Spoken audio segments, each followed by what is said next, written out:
Herzlich willkommen bei Dennerle. Mein Name ist Volker Jochum und wir haben euch ja vor 2 Wochen auf unseren Social Media Kanälen gefragt, dass wir eure Hilfe brauchen. Wir möchten gerne dieses 300 Liter Aquarium neu einrichten und ihr habt euch entschieden, ihr würdet gerne ein Iwagumi Style Aquarium sehen und das werden wir heute zusammen mit euch einrichten.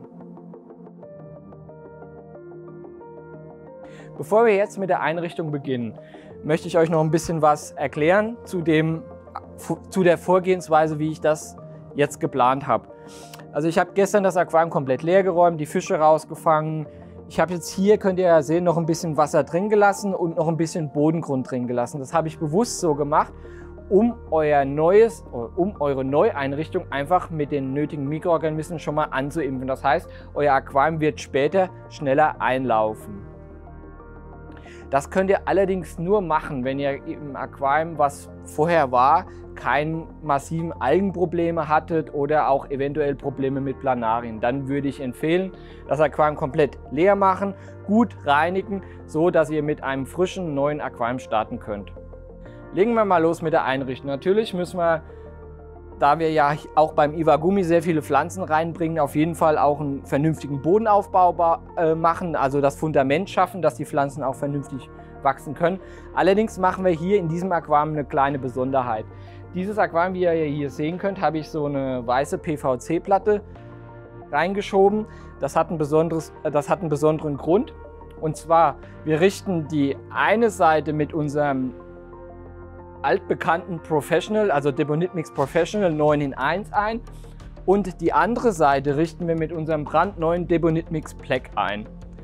Das machen wir einfach so, dass ihr auch sehen könnt, dass das neue Debonit-Mix Black keinen großen Unterschied zu dem altbekannten Debonit-Mix Professional aufweist. Also eher im Gegensatz, dieses neue Debonit-Mix ist noch ein bisschen mehr, hat noch ein bisschen mehr Bums, also müsste auf dieser Seite auch die Pflanzen noch einen Ticken besser wachsen. Aber das werden wir dann sehen, wir halten euch ja über die Entwicklung auch auf dem Laufenden. Fangen wir einfach jetzt mal an mit der Einrichtung. Bevor wir jetzt mit dem Kiesaufbau anfangen, entferne ich natürlich diese Trennplatte. Da geht ihr einfach hin. Übrigens, mit so einer Methode könnt ihr auch verschiedene Kiesarten miteinander kombinieren. Dann habt ihr immer eine schöne gerade Linie, also es funktioniert super. Und einfach hier so ein bisschen rückeln und schon habt ihr eine einwandfrei gerade Kante und keine Vermischung. So, als Kies nehmen wir unseren Diamant Schwarzkies. Und dann kann man jetzt hier auch schon schön sehen, der Unterschied vom normalen Professional zu unserem Debonit-Mix Black, unserem neuen. Also wie gesagt, gerade für Leute, die einen schwarzen Kies im Aquarium haben, bietet sich das neue Debonit-Mix super an, weil es ja so, ihr habt mal Pflanzen oder ihr müsst mal eine Pflanze austauschen, die aber schon länger im Aquarium gewachsen ist. Das heißt, sie hat auch schon relativ gut gewurzelt. Sie ist wahrscheinlich schon hier unten an und hält sich da richtig fest. Und wenn ihr sie im normalen Debonit-Mix rausziehen würdet, würdet ihr quasi das Debonit-Mix nach oben ziehen. Ihr würdet das hellere Debonit-Mix würdet ihr auf dem schwarzen Kies sehen. Und beim schwarzen Debonit-Mix würdet ihr nichts sehen. Oder es kann ja auch mal passieren, dass man irgendwie Mulm absaugen möchte und kommt in eine Stelle, wo man mit Nährboden gearbeitet hat. Und dann würdet ihr beim normalen auch alles hochwirbeln und beim schwarzen halt einfach nicht.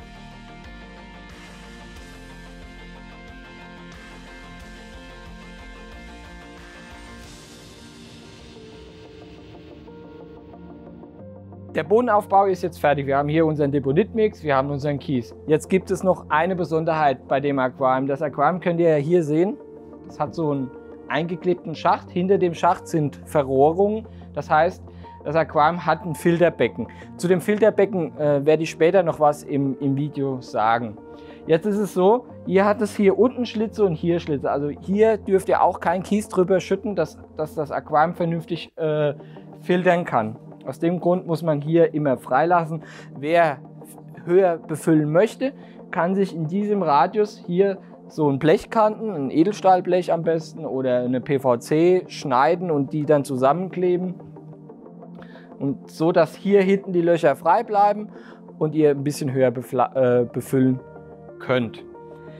Wir haben ja gesagt, wir machen ein Iwagumi-Style-Aquarium. Ich betone es nochmal, es wird kein echtes Iwagumi, weil ein echtes Iwagumi, da gibt es Regeln, die man beachten muss. Da gibt es einen Vaterstein, einen Mutterstein und das ist echt ein komplizierteres Thema. Wenn ihr darüber gerne ein Video sehen würdet, schreibt es gerne in die Kommentare. Vielleicht machen wir ein extra Iwagumi-Video. Als Stein habe ich mir ausgesucht die sogenannten Seegebirgesteine, also die sind ähnlich wie Mini-Landschaft aus, nur noch ein bisschen stärker strukturiert. Also es ist echt ein schöner Stein und ja, also wirkt sehr, sehr natürlich und macht einen schönen Charakter später, auch wenn da auf den Steinen ein bisschen Patina gewachsen ist und so. Also wirkt schön. Es ist halt so, ein Iwagumi, da ist der Stein eher im Vordergrund und die Pflanze rückt mehr in den Hintergrund. Ich werde auch später nur 2 Pflanzarten verwenden. Es kommen ein paar wenige Fische rein, also müssen die Steine schon sehr, sehr gut aussehen, dass das ganze Aquarium dann auch später gut wirkt.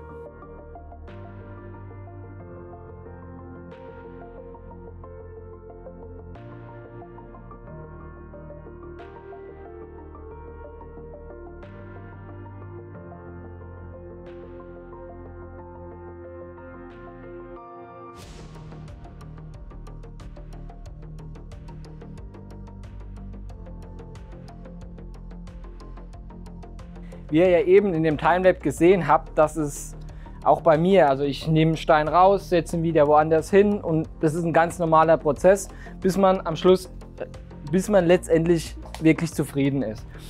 Jetzt ist es so, wenn ihr Steine in euer Aquarium reinsetzt, immer so ein bisschen anmodellieren, entweder ihr nehmt einen Pinsel oder ihr drückt sie richtig schön rein.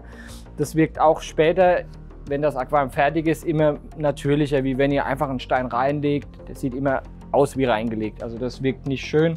Und auch mal immer mit schönen verschiedenen Größen arbeiten. Große Steine auch mal gerne in den Vordergrund. Damit kriegt ihr ein bisschen mehr Tiefe. Nach hinten hin ein bisschen mit kleineren Steinen arbeiten. So als kleiner Tipp, dass ihr euer Aquarium dann später, das spätere Ergebnis noch ein bisschen tiefer ist. Jetzt fangen wir auch schon mit der Bepflanzung an.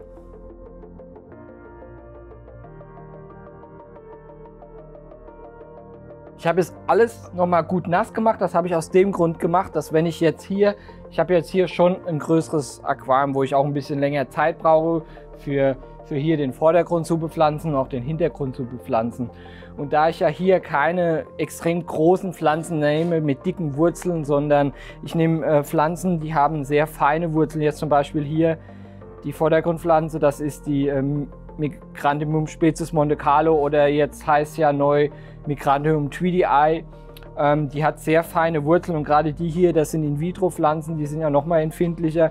Die würden einfach austrocknen, wenn ich über eine Stunde hier mich verweile und pflanze und pflanze und pflanze und der Kies und der Nährboden ist nicht genügend gewässert, würden die austrocknen. Und als Hintergrundpflanze nehme ich Helantium tenellum.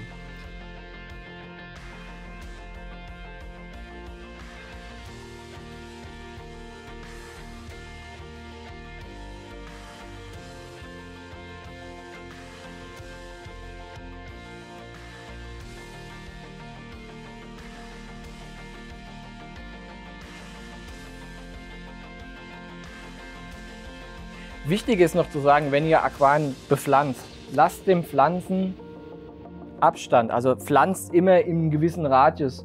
Weil wenn ihr die Pflanze zu dicht aneinander pflanzen würdet und die fangen an zu wachsen, dann wachsen die übereinander. Unten drunter die Pflanze wird abfaulen und wird euer Wasser unnötig belasten. Als zweite Pflanze habe ich ja gesagt, habe ich jetzt hier die Helantium tenellum. Die hat normal, hier kann man es noch sehen, so Blätter. Die habe ich jetzt abgeschnitten, weil das sind die emersen Blätter, die sind ultra hart und es würde ewig dauern, bis die Pflanze sich umstellen würde. Aus dem Grund schneide ich die Pflanze ab, so wie man Cryptogorinen abschneidet, kann man auch Echinodoren abschneiden. Also alle Pflanzen, die sehr harte Blätter haben, kann man abschneiden, dann hilft man der Pflanze, sich schneller umzustellen.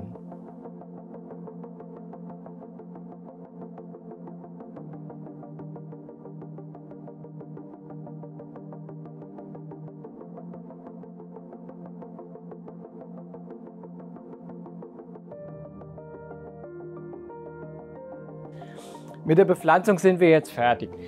Jetzt ist es so, jetzt, bevor wir Wasser reinlassen, erkläre ich noch mal kurz jetzt hier, alles was ihr hier an schwarzer Fläche seht, wird in 5 Wochen komplett geschlossen sein. Also die Migrantium Spezies Monte Carlo oder Tweedy Eye wird später, also wird sehr schnell wachsen und innerhalb von 5 Wochen wird dann ein geschlossener Teppich sein. Jetzt zum Wasser einfüllen, da gibt es einen Trick. Jetzt bei unseren Nanocubes kennt ihr ja alle den. Ihr legt Küchenpapier drauf und da drauf lässt ihr das Wasser laufen. Jetzt bei solchen größeren Aquarien empfiehlt es sich, auch mit Folie zu arbeiten. Also erste Schicht mit Küchenpapier und darüber legt ihr nochmal eine Folie und dann lässt ihr das Wasser darauf laufen. Wenn ich jetzt hier auf die Folie, also ich lege jetzt hier noch die Folie drüber, lasse das Wasser drauf laufen. Was passiert? Das Küchenpapier wird schwer, drückt sich nach unten, hält die Pflanzen bis das Wasser im gewissen Level ist am Boden und dann steigt es alles langsam ab und später kann man das einfach von der Wasseroberfläche wegfischen.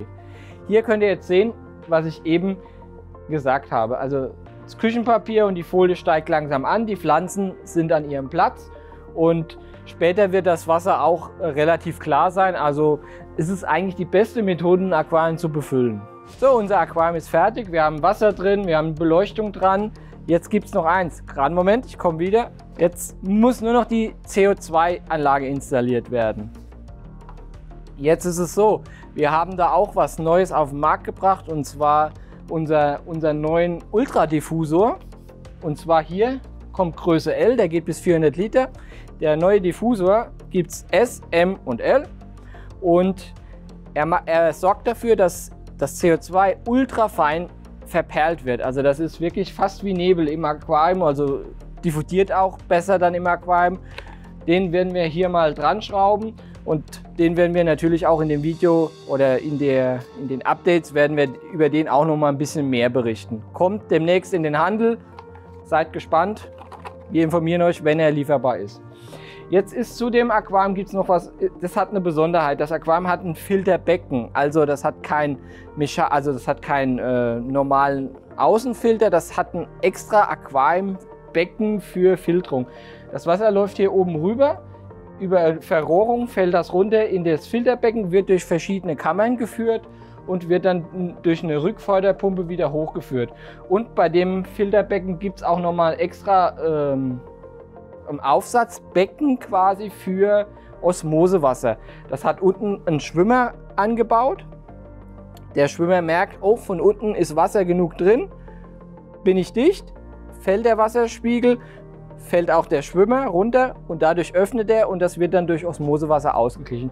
Also ist eine geniale Geschichte, weil in einem Filterbecken hat man extrem großes Filtervolumen, die Durchströmung ist sehr langsam, also die Mikroorganismen können extrem gut arbeiten. Also ich bin ein riesen Fan von dem Teil. Nur nochmal als Randbemerkung.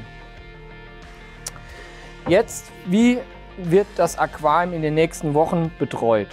Also ich mache jetzt einmal die Woche 25% Wasserwechsel. Beleuchtungszeit ist am Anfang 8 Stunden. Die fahre ich in der Zeit von circa von 4 bis 5 Wochen hoch, dass ich nach 5 Wochen ungefähr bei 10 Stunden Licht am Tag bin und so lasse ich es auch. Dann nach dieser Zeit kann ich dann auch mit meinem Wasserwechsel ein bisschen reduzieren, dann gehe ich auf 20% einmal die Woche und das bleibt dann auch die ganze Zeit so. Natürlich wird das Aquarium auch mit Wasseraufbereiter zu jedem Wasserwechsel gepflegt und natürlich auch mit Flüssigdünger. So, ich hoffe, das Video hat euch gefallen.